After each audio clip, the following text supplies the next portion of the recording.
L'any 2017 a l'estat espanyol hi van haver 97.960 divorcis. En termes relatius ve a ser un 2,1 per 1.000 habitants. Estem en xifres majors que països com Alemanya o Itàlia, però encara lluny d'altres com Suècia. En realitat, el divorci s'ha convertit en una qüestió quotidiana del nostre dia a dia.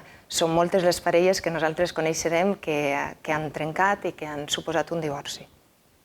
Això és congruent, o aquestes xifres són congruents amb un concepte bàsic per entendre la societat i la cultura occidental en l'actualitat, que és el concepte d'individualització que van encunyar Ulrich i Elisabeth Beck, i que ve a dir, simplificant molt, que posem al centre l'individu, els seus desitjos, les seues preocupacions, les seues necessitats, per sobre de les convencions i normes socials. Això, per a les parelles, el que vindria a dir, i torne a simplificar molt, és que si en algun moment no pensem que és satisfactòria la nostra relació de parella o que no som prou feliços, és totalment legítim, només faltaria, divorciar-se. El que passa és que aquesta concepció, que és imperant en la nostra societat actual, no té en compte algunes qüestions importants. Per exemple, no té en compte que tenim hipoteques a mitges, que tenim amics compartits i que sobretot i per damunt de tot tenim fills. I tampoc té en compte aquesta concepció que vivim en un món on nosaltres, els individus i els grups, es posicionem en diferents posicions socials, que ens donen accés a determinats recursos econòmics, materials i simbòlics. I, per tant, tenim accés a determinades maneres i oportunitats vitals. I, per tant, això també significa que en les ruptures d'unió, quan es trenca una parella, estiguin o no casats, les conseqüències d'aquesta ruptura, els efectes d'aquesta ruptura, no són igualment experimentats o viscuts si eres home que si eres dona, perquè el gènere és una variable fonamental de l'estructura social. I d'això és del que us vull explicar breument així en aquest vídeo, de la importància de l'estructura social i de la importància de tindre una perspectiva de gènere en analitzar la diversitat familiar i en aquest cas més en concret quan parlem de famílies monoparentals, que moltes, no totes, però moltes, provenen d'una ruptura d'unió. El que us explicaré ve de moltes investigacions que al llarg dels últims anys hem fet en el grup de recerca Copolis de la Universitat de Barcelona i més recentment en el grup de recerca IPRODES de la Universitat de València. Però primer que res hauríem d'explicar què és una família monoparental. És complicat, sobretot és complicat perquè històricament ha tingut un component molt basat en prejudicis, tenint en compte que allò fonamental i allò més comú i allò que tenia que estar bé, la norma, era la biparentalitat i per tant la monoparentalitat era una família incompleta que no arribava a ser biparental o que encara no havia arribat a ser biparental. Però això es basa, com he dit, en prejudicis. La definició més bàsica és que n'hi ha una persona adulta, un menor d'edat i dependent, econòmicament i de cura, i després un vincle de filiació entre ells dos. A partir d'aquesta definició bàsica, a partir d'aquests tres elements bàsics, la resta és totalment diferent. Les famílies monoparentals, com la resta de famílies, són molt i molt heterogènies. Canvia molt si provenen d'una viduïtat o d'un divorci o d'un procés migratori. Canvia molt les conseqüències en la seva vida quotidiana segons l'edat dels progenitors, segons l'edat dels xiquets i xiquetes que tenen a càrrec. Canvia molt també segons la classe social dels progenitors.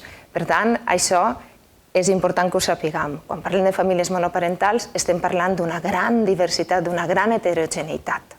Ara bé, té alguns trets en comú molt remarcables, que no és cert que no totes són així, no totes compleixen aquests trets, però que són importants tindre en compte. El primer i fonamental és que estan encapçalats majoritàriament per dones. Són les dones les que es fan càrrec en una ruptura d'unió de manera majoritària dels xiquets i de les xiquetes. Estarem parlant de més del 80% d'aquests nuclis. I en segon lloc és la vulnerabilitat econòmica i, per tant, vital d'aquestes famílies. No significa que totes visquen en una situació de vulnerabilitat, ni molt menys, però sí que tenen un risc de caure en la pobresa major. Per exemple, en 2014, les dades que tenim de risc de caure en la pobresa, en termes generals, en l'estat espanyol, era d'un 29%. En el cas de famílies monoparentals, aquest risc augmenta un 53%. Per tant, són xifres remarcables, significatives. Per què aquesta vulnerabilitat? Això no té una resposta senzilla, és una acumulació de situacions i de circumstàncies diverses. Però sí que és cert que podem trobar en les nostres investigacions dues qüestions fonamentals. En primer lloc, una de les raons que nosaltres trobem a les nostres investigacions és la total incompatibilitat del mercat de treball, de l'ocupació i de la seva dinàmica amb les dinàmiques i les necessitats de cura, d'atenció de les necessitats dels xiquets i també d'altres membres de la família. I això és fonamental, perquè és cert que totes les famílies ho viuen com a problemàtic, però en el cas de les famílies monoparentals de manera més acusada. Per què? Perquè en les famílies monoparentals, en aquest cas en la majoria de les dones que encapçalen aquest tipus de nuclis, es ve a solapar el rol de cuidador amb el rol de sustentador, que anteriorment aquesta incompatibilitat de dinàmiques entre el mercat de treball i l'atenció a la cura s'havia resolt amb la divisió d'espais i funcions. La dona cuidava i l'home anava al mercat de treball. Òbviament, això ha canviat, per sort, però ha canviat també per sort, per la feina feta per les dones i els moviments feministes, però és important que hagi canviat perquè aquests dos espais tenen el mateix reconeixement material i simbòlic. I, per tant, és una font de desigualtat. Què passa en les famílies monoparentals? Que aquesta impossibilitat de conjugar unes obligacions laborals en un mercat de treball cada vegada més precari, on sols atenen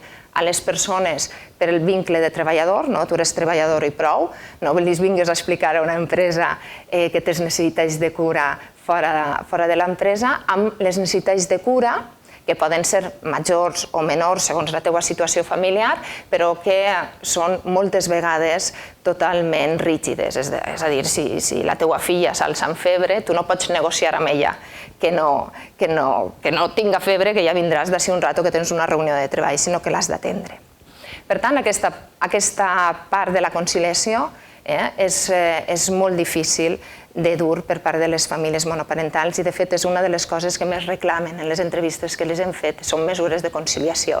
I així vindria a la segona raó bàsica que nosaltres veiem al darrere d'aquesta vulnerabilitat de les famílies monoparentals i és la manca absoluta de polítiques familiars a l'estat espanyol. Estem parlant que en termes de percentatges de PIB, del Producte Interior Brut, l'estat espanyol invertís un 1,3% del seu PIB en polítiques familiars, quan la mitjana europea estem parlant d'un 2,4%. Hi ha una gran diferència en aquestes xifres que es nota i nosaltres patim diàriament en la manca d'atenció i de polítiques i de suport a la criança i a la cura dels nostres familiars. I en el cas de les famílies monoparentals això és més evident perquè la seva xarxa, el seu suport és menor. En definitiva, el que serveix analitzar les famílies monoparentals és per adonar-se compte de moltes coses, del compromís de l'estat de benestar en el benestar dels seus ciutadans, en la qualitat de vida dels seus ciutadans i en la importància d'atendre els canvis familiars, igual que els canvis socials, des d'una posició d'estructura social i una posició de gènere, des d'una perspectiva de gènere. Perquè en aquest cas, en el cas de les famílies monoparentals, el que estem veient és que el cost de la ruptura, el cost de ser família monoparental és major en el cas de les dones que no en el dels homes.